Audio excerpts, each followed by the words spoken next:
Welcome to RDH Canada, the podcast all about living and practicing as a registered dental hygienist in Canada. Just going to pause now. Hello, everyone, and welcome to another episode of RDH Canada. I'm Lisa here with Joe, and we have a very lovely guest joining us today, all the way from Saskatchewan. So, without further ado, let's dive into a conversation here with Rebecca. So, Rebecca, would you like to tell us a little bit about yourself? You bet.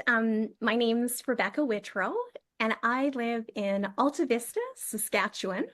So I'm about 45 minutes outside of Regina, and I've been a part-time dental hygienist for 26 years now.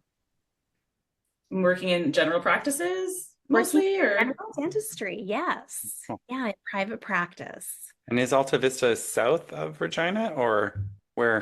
Alta Vista's further north, so I actually live on the lake. Oh, so beautiful. I live in a little tiny hamlet. I live in a beautiful area, so That's exciting. And where did you go to school, Rebecca? I went to school in Regina. Okay. So fast. Yes. Yeah. Is Regina the only city in Saskatchewan that has programs for dental hygiene, or? Saskatoon recently got one. I think it's about 2 years. I can't remember if it's 1 or 2 years old. It's fairly new. And is it a private school or? No, it's at the university, I believe. Well, that's great. Yeah, so it is exciting that we've got another school and more opportunity for hygienists to get an education here now. And so for most of our listeners, because we're sort of across Canada, one of the reasons we do this podcast is to connect people from province to province. And so because I'm in Ontario, Lisa's in Ontario, so we're out of the, 40,000 dental hygienists in Canada. We represent about 16,000, I think, something like that. So it's always interesting to learn sort of how many registrants there are in each province. Do you know offhand how many registrants there are in Saskatchewan? You're going to put me on the spot. I honestly don't. That's okay. How long have you been practicing? There's a lot less.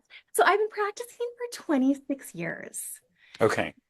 I was actually a little nervous to come on the podcast because I'm kind of going through an interesting transition right now in my career. Well, I've worked in an office for 8 years, which I have loved, and my dentist retired and someone bought it and then they sold to a corporation. And I just found out a couple of weeks ago they're closing the doors to the office. So us hygienists were losing our jobs and all the clients. So it's been a really sad time. So I was a little hesitant and unsure about coming on the podcast during this difficult transition. But that's a really interesting process to go through. What is happening with the client base? They're just being deserted or? It's really interesting. So basically, the corporation is just letting the clients know where there's other corporate offices in the city and they can ask to have their records transferred. So they've decided to turn the dental clinic into an oral surgery clinic. Okay. Oh, yes. So they're not specifically transferring, because I know in Ontario, I mean, again, I would assume it would be the same everywhere, in that in Ontario, a dentist needs to sort of reassign their charts to someone else. No, it's been interesting and it's been sad. It's been hard and a little heartbreaking. Absolutely. To be honest, everyone's asking, well, first of all, it's so unexpected. And then where are you going? So it's been a really hard transition. The unknown. So on that note, I did have an amazing interview and I think I'm going to sign a contract tomorrow. So things have a way of working out and falling into place as they always do. But never in my wildest dreams as a hygienist did I imagine I'd have to go through the process where your office was shut down. Yes. Yeah, I've been in practices where this practice has been sold and we've been moved or what have you, but never just done. It's just dissolved. And so basically they're just telling the clients to let us know where they'd like their record sent. It's all been very fast, very sudden. So very interesting to experience that. Now in Saskatchewan, are there independent practices, dental hygiene practices? There are a few. It's not very common. Okay, You know, I was gonna say it's not as common it as is it might be here. no, no, no. There's a few people who have mobile or contract out of care homes, but it's not a regular practice to see a hygienist with their own practice.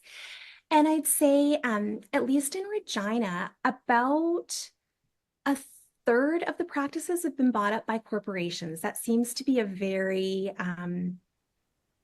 common thing that we're seeing happening, which is interesting to see things shift from having had so many years working with family-run dentists to dealing with corporations. It's interesting. It's definitely a different cup of tea, and it can be a good thing and a bad thing, I find. Exactly. There's goods and bads to Yeah, everything. So yeah. exactly. Mhm. And I did my time in corporate at one point, and it was not for me, which is kind of led me to open my own clinic. But well, that being said, I mean, the corporation did offer to transfer me to another location. It just, right. yeah, was weeks in limbo, not knowing. So it's not that they don't take care of their staff. It just, Yeah, yeah, it's just, challenging. yeah, a challenging time in my career. It's interesting. And Yeah. it, What yeah, would and like after the 6 years. what would Yeah. like the proximity be, Rebecca? Like you said, to transfer you to another office. Like, was do they have? Are they? I'm just curious, like how far your commute would be. Like if you're used to say driving only 20, 15, 20 minutes, and now they're saying, okay, we'll move you to another office, but you have to drive an hour and a half to get there. It's interesting. There are several offices set up inside of the city, but the transfer would have been about 20 minutes away and it wouldn't allow me to commute with my husband. Oh, And okay. I am not teaching yoga, or when I'm not working at the dental office, I've got my own business. I'm a yoga teacher and I've got a lot of other commitments and things. So I ended up declining the offer just with the 20-minute location to the Mhm. other end of the city, or I will be declining the offer. This is all new, a Right. new thing. Yeah. Wait, this cast will probably come out well after that's all happened. So Yes, I'm sure. Yeah. and I have a question. So in Saskatchewan, because I don't know enough about all the scope across the country, do you guys do local anesthetic? We do. We always have. You always Yeah. have. And Yeah. do you do radiographs? Like, do you need a dentist to prescribe the radiograph or?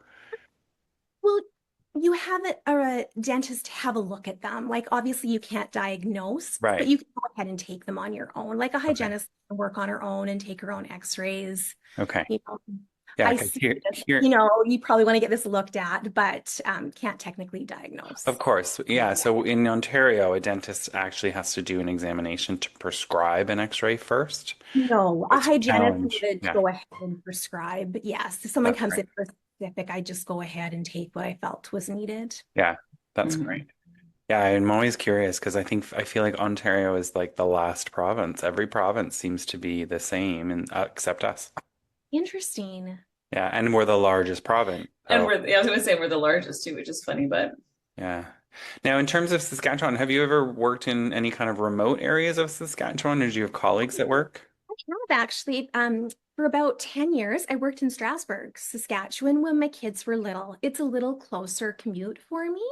So it's about 25 minutes from my house, whereas Regina's 45. Right. So yeah, I kind of worked there a morning a week while my kids were really little, which was fabulous. That's great. And Yeah. Saskatchewan has a dental therapist program. Do you know any information about that? Um, I do. It's been around for a long, long time. In fact, my mother-in-law was a therapist many, many years Oh, ago. amazing. Yes, and there still are quite a few therapists around who work in dental offices. And therapists have a different scope. Yeah, so it used to be years ago, they really just looked after kids. And now I know the scope has more expanded now, whereas now they sometimes see adults. I don't know tons about it. I've never worked in a practice with a therapist to know all the ins and outs, but especially in rural Saskatchewan, it's common to. Yeah, and my understanding of the program is that it's meant specifically for to encourage people to go into rural communities. It is common though for busy practices for dentists to have therapists in Regina as well Oh, in their cool. practices. So let's talk a little bit about your other business. Sure. So you work part-time as a dental hygienist, and then would you say that your other business is your main passion? I would say my other business is my main passion. And what is Yeah. that? What? So my business is You First Yoga. So I'm a private yoga teacher and a self-care coach. And so I love being a hygienist, but I also love teaching yoga. That's my passion. So it's such an amazing career because you can work part-time as a hygienist and have that flexibility to pursue other passions and time with your family. So that's my favorite thing about being a hygienist is it allows me to do both things that I love. Right. Yeah. And So, I love that. yeah. and how many I, days are you open at the yoga practice? Well, it's kind of interesting. I've been so blessed with flexibility with the practice that I've been at because I'd go and work for a few hours and then I'd slip out and teach a class and then I'd come back. Yeah, which has been wonderful. Or I take a 2-hour lunch break and go teach a corporate class, or I just come in Wednesday afternoons. So the job offer that I'm going to take is set up to give me the flexibility so that I can come and go and pursue both passions, hygiene and helping others prioritize their self-care. And yeah, I love teaching slow flow and chair yoga. So I spend a lot of time doing that. Yeah. And then I amazing. also I'm lucky I've got a studio out at the lake too. So it's really nice during the summer. I teach in the park overlooking the lake and then in my garage the rest of the year. So I get to teach on-demand classes and Zoom classes and teach to the local community out here. So it's lots of fun. Sounds lovely. It I is. That's a good balance. Yeah. I wanted to hear all about that too because I'm a little bit of a wellness nut. I'm a personal trainer as well. I have my personal trainer certification, Yeah. and a Pilates instructor. Oh, cool. Pilates was more my thing. Yoga, I remember I did prenatal yoga when I was pregnant with my kids, but I was never but I enjoy it. But Pilates was always a little bit more my jam. But I have all the respect in the world for yoga instructors because some of the stuff that you guys do, like Find the right kind of yoga because I don't think you should rule it out. There's so many different styles and you've got to find the right fit for you. Maybe you need something active. Maybe you need something just to calm your mind and help you deal with stress. And mhm. that's what I love to teach. I really love helping women who are just carrying too much in their body, in their mind, in their heart and spirit, just helping them find peace through That's yoga. exactly what I've Mindful heard. That self-care. like you need to find your type of yoga. So that's exactly what I've heard. So I'll definitely have to. What did you say was? You said what was the type you taught? So I teach slow flow. Slow So flow. just Okay. a gentle flowing relaxation, more to quiet your mind and just deal with all the stress in life, but still have a good stretch. And it's such a good balance because being a hygienist, it's hard on your body and it can be stressful. And so, yeah, just the combination of the two help me so I feel great and, hope to be able to work as a hygienist for many, many more years. But I'm also making time for myself to feel my best and take care of my body too, which is important. And Very important. did you grow up in Saskatchewan? I went to high school in Saskatoon, and I was born in Alberta, so Oh, kind of Western Canada. Yeah. always in the West. That's great. Cool. And how, so in terms of practicing, so of course, Alta Vista and Regina is sort of southern Saskatchewan. Is there a lot of need in northern Saskatchewan, do you think, an oral health perspective? Oh, yes, there are many populations which are underserviced for sure. Yeah. Right. Seniors and more up north, definitely. Mhm. It's interesting. Regina is our major center, and then Saskatoon as well. If you go up a little further north, the hygienists seem to make more money Oh, the further interesting. you go. Interesting. Yeah. Yeah, I yeah, think it's similar in most provinces. yeah. Uh, There's often one city that is a little higher paying than the right. others. See, I find that almost opposite, not because I'm from Northern Ontario, and I feel like it's totally opposite because as you go further north here, I feel like the wages are actually Less? less. Yes. And Interesting. so, and so the argument is that those communities have a hard time getting hygienists. They really do because So the they're wage not should be offering the higher. weight. It should be higher. There should And be incentives. my biggest thing is like, there's no way the dentist in Elliott Lake, this remote little community in Northern Ontario, is paying the same lease that the guys in downtown Toronto are, right? Like the overhead. So I That is mean, why so not? true. Like, so Yes. the people in remote areas should be paying more, but I completely, and it used to be that way when I graduated. So I graduated, I've been practicing for 15 years, 15, 16 years. And when I graduated, if you wanted, the $75 an hour, you could go to a remote area in Ontario and make that. And I don't think that's the case anymore. Yeah. Wow. It was really, it's changed so dramatically. And there were incentives. There were incentives to go. You could get your first month and your last month of rent paid for. Like there were Mhm. signing bonuses. And this was only 15 years ago. And it's changed so dramatically since, I feel. mhm. And I believe that's sort of across the country, to be frank. Um, I have a just going back, you said they're turning your practice into an oral surgery office. You said, Yes. right? Is that kind of bittersweet though? Like, is there a need for oral surgery? Obviously, there must be a need for it that now that's going to be I met, or I think there's the need for the corporation to have an oral surgery clinic. Yeah. because even where I am, like again, too, I'm in a little bit more of a remote community, and we have two oral surgeons. One actually just sold to a corp, and the other one is a young. Actually, it was funny. I went to high school with her.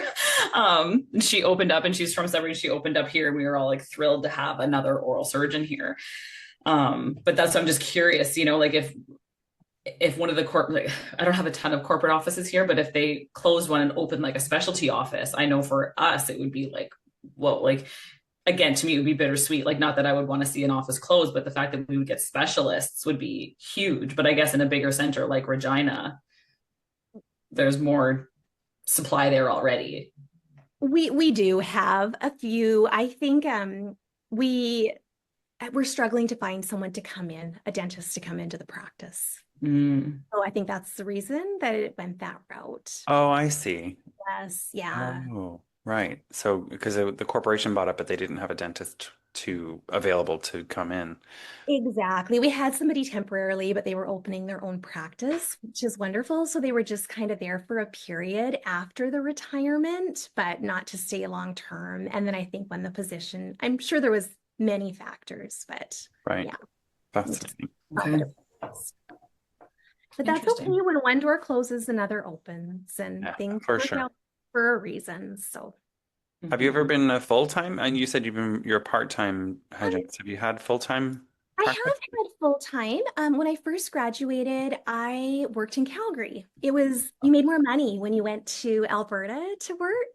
So I worked there for about 5 years. And then my husband's family is from Saskatchewan. And so we ended up coming back here. Okay. Yeah. But I've only ever worked 4 days a week. Back when I graduated in Calgary, there wasn't a lot of dentists who work 5 days. It's more common now. It's interesting. But when I started, 4 days was kind of what you did. There are offices in Toronto open on Sundays. Yeah, it's wild. I I can't That is I imagine. was just reading a post. And are your offices is it common in Saskatchewan or even in Regina to have offices open, till 8 or 9 o'clock at night? Or There's some. It seems like the practices who are kind of starting out or who don't have as large of a clientele, then they might be open one night a week, right, or you might see some that are, every other Saturday, shorter hours, right. maybe one or two open Sunday, but that is not the. It's not the norm. I've had I was just reading a post on one of the forums and it was talking about the person that posted said because it was an anonymous post, so I have no idea if it was a he or she, but it was it was because that's all people do now is post anonymous. anonymously. But it was a post about any offices. Does anybody know of an office that might be looking for somebody from a 9 to 5 perspective or a 9 to 3 perspective? because I have small kids and these 12-hour shifts isn't something I can do with small kids because it's so common. And I remember when I started, I worked 8 till 8 on Tuesdays Wow. and I hated it.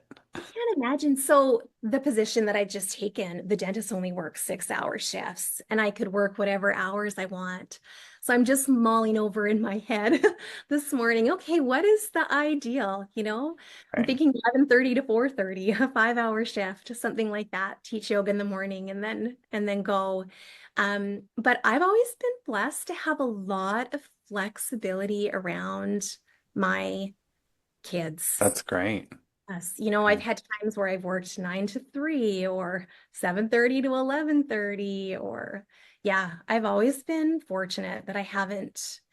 I think once when I first started working, I worked 11:30 to 7:30. It's the latest I've ever worked, Right. and that was only for a year or two. I did it for maybe 6 months, and it was that world of, just first graduating, needing to get that job and what have you. And Mhm. now that I have my own practice, I make my own rules, and I'm open late one evening, but I don't go in until 1 o'clock. Yeah, that's nice. So, Yeah. and it's funny, I leave the opportunity from September through to May.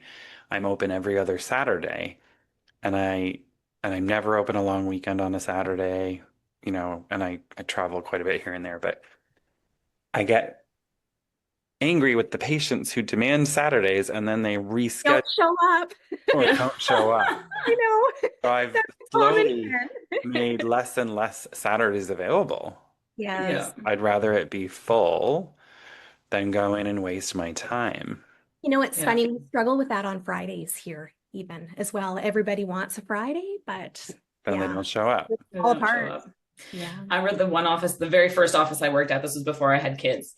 We were open Wednesdays from noon till 8. So same thing. I worked till 8 o'clock at night, but I didn't go until noon. And I mean, I didn't have kids. It was great.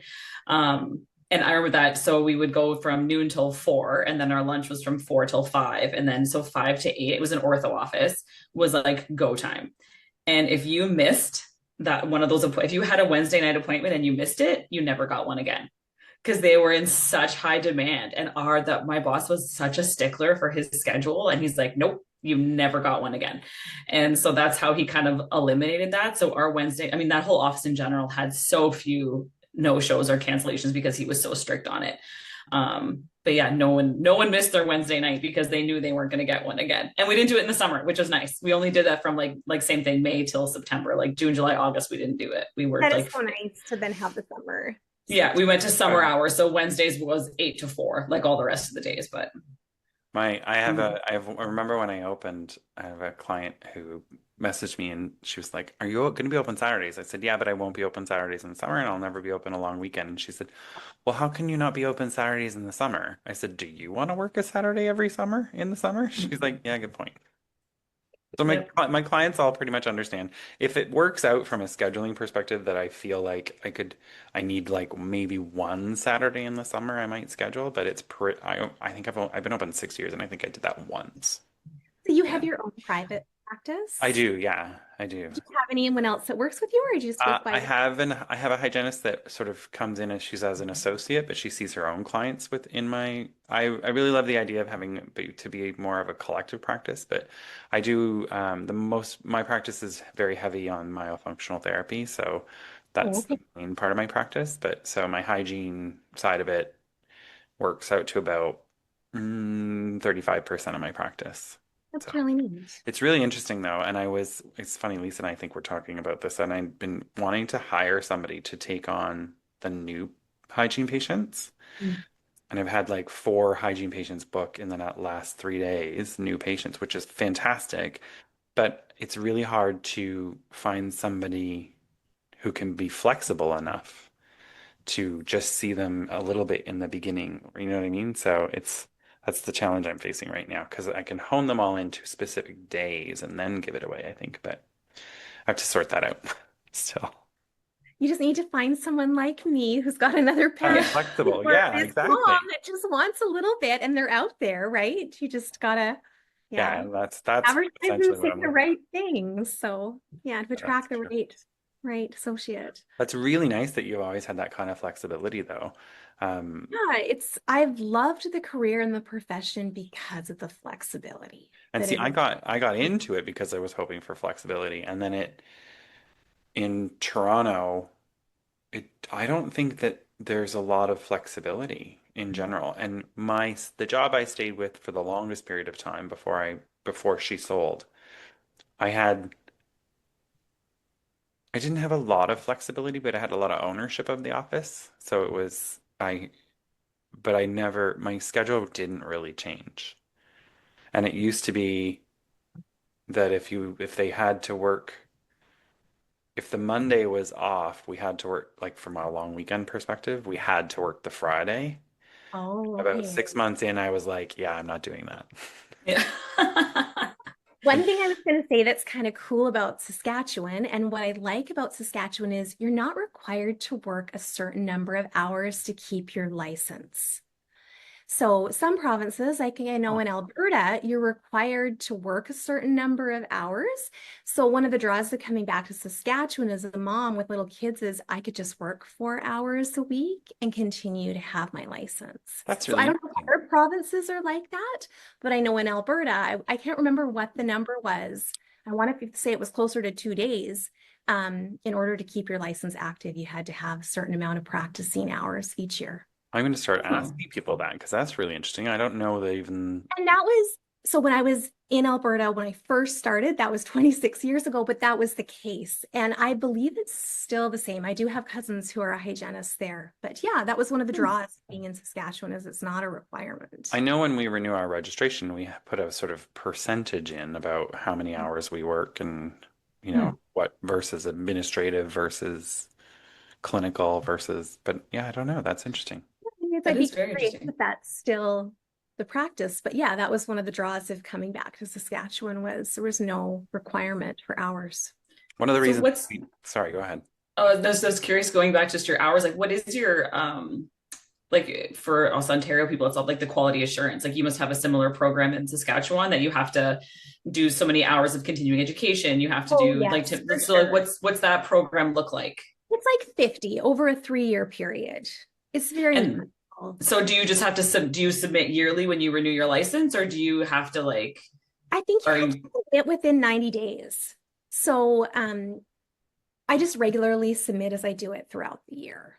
oh, So, okay. so Yeah, you just have to submit your CE certificates essentially. yeah, just your CE certificates, but you also have to do a practice learning tool where you kind of write down what you've learned and then you might get audited. So once in my 26 years, I was audited, and at the end of the 3 year reporting period, you just had to send all of those learning tools so they could be reviewed. And so So in 26 similar. years, you've been I, audited I've once? been audited once. Yes, knock Wow. on wood. I've Yeah, been yeah. 15 years, I've been audited 3 times. Really interesting. So in Yeah. Ontario, they do it by the last number of your registration, which could be 1 through 9. And Oh, is okay. it two a year, Lisa, or is it 4 a year? I can't remember. Two numbers every year they They pull. pick two Mind you, numbers. that's all different now too, because the It last is, couple of yeah. years it was volunteer. You could volunteer.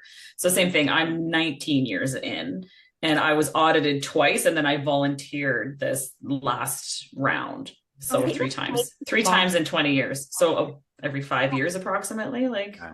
well, maybe a little bit 6 years, I'd 7 years. be curious how Saskatchewan does, how they choose. I don't know, but Yeah. And so in Ontario, we don't submit, we do submit CE, but you don't have to necessarily. It's all about it's on the learning portfolio.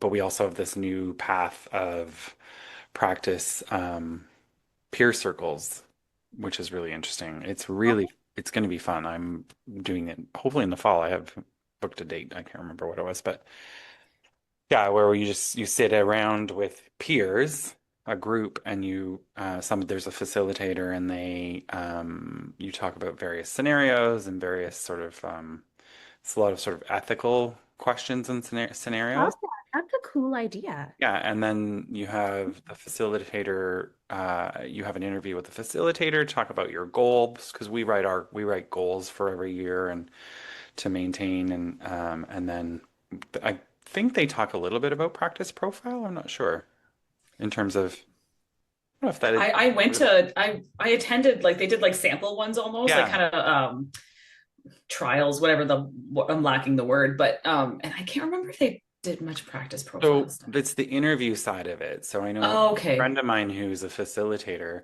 she was saying that the interview is more about your goals, and they do talk about practice profile. We used to have to fill out like a, what do you do with your um, high speed motors? What do you do with hand pieces? What Oh, how do you interesting. manage your infection control? And I don't know like a whole Hmm. process of that. I don't know if that's a thing anymore, but yeah, I have no idea. My ortho brain has to ask. So, because I work in orthodontics, I've always worked in ortho ever since I No, I graduated. think that's so cool because I've always thought it would be so amazing to work in an ortho office, but ortho offices in Saskatchewan and Alberta, hygienists don't work there. Oh, yeah, it's all assistants, Oh, Yeah, eh? because they have assistant. yeah, yeah, Yeah. and they just get sent back to their hygienists for their hygiene. Anyways, I think that's so cool. So, because in Ontario now, they recently changed. I want to say in the last maybe 2 or 3 years, they did give assistants a bigger scope of practice for orthodontics. Oh, Um, because I always thought ever since I graduated, like there's no difference between like the bonding procedure than there is saying doing a pit and fissure sealant. And hmm. assistants have always been able to do pit and fissure sealants in Ontario. But now, so dental assistants, if they want to do, they call it expanded skills. They have to go and take, it's a weekend long course at the dental school in Toronto. I think there's a couple of them now, but then they can still only do passive procedures. So they can bond brackets, they can bond Invisalign attachments, they can and like they can remove ligatures, but they can't do anything active. So they can't insert arch wires, they can't remove, they can remove brackets, but of course they can't use a high-speed handpiece to remove the resin because they can't do that. But I'm curious, so even in Alberta and Saskatchewan, can assistants use, like, can they scale the resin or can they use a high-speed handpiece? Do you know? Definitely not in Saskatchewan. I Yeah. think Alberta might be a little different, but I don't know. I feel like when I left in 2004, they were giving, like, I feel like maybe they were letting assistants do some more things, like maybe being able to pick up a scaler above the gingiva. Yeah, no, Mm-hmm. I think that Don't is, know for 100% sure. yeah, in terms of ortho, like cement removal and things like that, can, No, I've never, like, just from having taken my kids to the orthodontist and stuff, I've never seen an assistant be able to glue on a bracket or remove or do much of in anything. Saskatchewan. So Yeah. so did the orthodontist do it all? They glue the brackets back on and everything when they pop off. Um, Interesting. yeah, don't quote me on this, but it's just like from me observing when my kids have been at the orthodontist, right? I guess the assistants would put the wire back in and the elastics on, but I've never seen them be able to pick up a high speed or glue a bracket back Right. on. Huh. Yeah. Fascinating. Hmm. Different. So yeah, I'm curious. That's what my thing. I'm like, then the orthodontist must do it. I guess that's time consuming for them. But I mean, if that's how they've always done it, so Hmm. hmm, Interesting. interesting. Yeah, it's I had to fun. ask. That actually came out as a question. So the CDA, our college sends out like fun little quizzes and stuff every so often, and like with their debrief, it's fun. And it came up as a question actually. If a dental hygienist sees a small amount of cement, can they pick up a high speed and remove it? Hmm. The answer is yes. Not Yeah. here. Can't touch a high speed. Oh, you can't. No. Oh, interesting. And Oh, so that's here we can. interesting. Here, if you've learned how to do it, you can, as long as you don't take away tooth structure. Yeah. We're limited on to actually what burrs we can use. And I learned that. It's so many flutes. I don't know off the top of my head, but I did know we are limited to what burrs we can use. But yeah, we can, if we are deemed competent, Yeah. that yeah, Or competent and confident, essentially, yeah, that you're not yeah. removing any tooth structure. Because yeah, in ortho, I use it every single day. Yeah. Interesting. Oh, I've never got to touch a high speed. Yeah.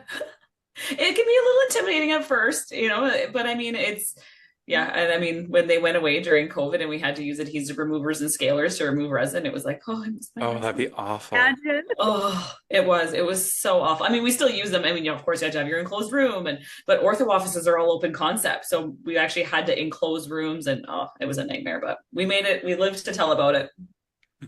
Hopefully never again. How was the COVID situation in uh, your province? from a hygiene perspective? I mean, I think it's similar across the board, Yeah. probably. Like, We were did you have to close off rooms and all that kind of stuff, or? we were shut down for a little period of time. I feel like 4, 6 weeks, but my boss still paid us, which was such a blessing. She took good care of us. And then when we came in, we just kind of had like construction plastic put up and like zippers made. Because again, our rooms aren't sealed off from each other. And of course, fully gowning up. I think when we first came back, we weren't allowed to spray water, and that was interesting. We had to get like syringes, like monojet syringes to rinse out the mouth. Luckily, that was only like for 2 weeks or something. That was awful. And then it took a while, of course, to be able to Cavatron. Yeah. Isn't But that wild? Yeah. yeah, it was, Um, yeah. my office, I had put up construction plastic indoors because while I'm not fully open concept, I have two operatories. So the operatories are separate, but I don't have doors on them. And I had just built my office. So you know that anybody building an office now is going to put doors on every operatory. Had I, but hindsight. Um, but we had the one thing that was sort of always required of us was gowns. If you're doing, it was always recommended to wear a gown prior, but to be completely frank, nobody did. Okay, interesting. We did. We wore the gowns and the bonnets. I Yeah, think we so it's wore foot booties. yeah, no, it's I N95s and the shields, like I mean prior to COVID, did you wear gowns? Do you wear no. Yeah, that's what I mean prior, but it was always recommended in Ontario Public Health. Oh, okay. It was always recommended if doing any kind of aerosol procedure, you should be wearing a gown. And I will say that that's the one thing that I wear a gown for every patient still. I No, and I've heard that there are some offices that continue Yeah. that I have Mhm. not removed the gowns again, but we have. Yeah. Prior to COVID, I wore lab coats. I had these Mhm. lovely black lab coats that I wore, but I never changed them per patient, right? Like it was just now Don't I think say of all that stuff that you get on you from polishing and I'm like, no, I wear a different gown every patient and I have N95s. Like I just, yeah. The one thing I've never been really able to get used to is a shield. I have them, but I could never wear my loops and the shield at the same time. So That was my issue too. I couldn't find, I mean, there's that beautiful ambient face shield now that it does yeah, fit over the loops. But yeah, cause I struggled to find, I cause like agree. I I found my face struggle. shield was just doing like this, cause it was just like sticking, and I'm like, okay, well, great. Now it's just funneling aerosols into my I worked without face. my loops because I do myo. I use the face shield for myo during the whole process, and then I had plexiglass in between us. But it was I used it for and I bought a beautifully light, super lightweight one, and I bought like 500 of the covers because they were disposable. So I have tons of them left. But yeah, it's really interesting the different things that we had to go through in every. I think every province was a little bit Oh, different with, absolutely. Yeah. yeah, thought was best at the time. Yeah. So, It was an interesting process to go through. I think it cleaned up a lot of dental offices and made people wake up to infection control, which was really good, and back to Mhm. that sort of reality. But yeah, no, it's really interesting to talk to people across the country and learn sort of their stories and how they get to where they get. And it's been a real pleasure talking to you, Rebecca. So I do thank you and for fun to be here yeah. and learn about hygiene in Ontario as well. Yeah, So, and it's funny, I've got Alta Vista up on my Google Maps just to see where there you you are. go. It's a From nice, the littlest, tiniest hamlet, the school yeah, bus comes in to pick up our kids, but it's an amazing place to live and raise a family right there on the water. So, that's fantastic, fantastic. How Uh, old are your kids now, Rebecca? my kids are 18, 15, and 13. So, Okay. okay, oh, right on. teenage. So if people want to find you, Rebecca, where would they find you in terms of if they want to attend a yoga class or anything like that? So you can find me at youfirstyoga.ca. So that's YOU1ST yoga. Okay, Dot, yeah. So if you're fan- looking for Zoom classes or on-demand classes or that, self-care courses in yoga, I've got all kinds of things there that you could check that's out. Fantastic. And we'll have your contact information put it up on the screen for people to have a look. As always, it's a pleasure to talk to other dental hygienists across the country, and this has been a real treat. And so this has been Lisa Moore and Joe Siegfried with Rebecca Withrow on RDH Canada. If you don't already like and subscribe, please click the link to like and subscribe, and you can find us everywhere on all podcast platforms. Thanks again, Thank you. Rebecca. Yes, thank you, Rebecca. It was lovely meeting you. So much. Bye-bye.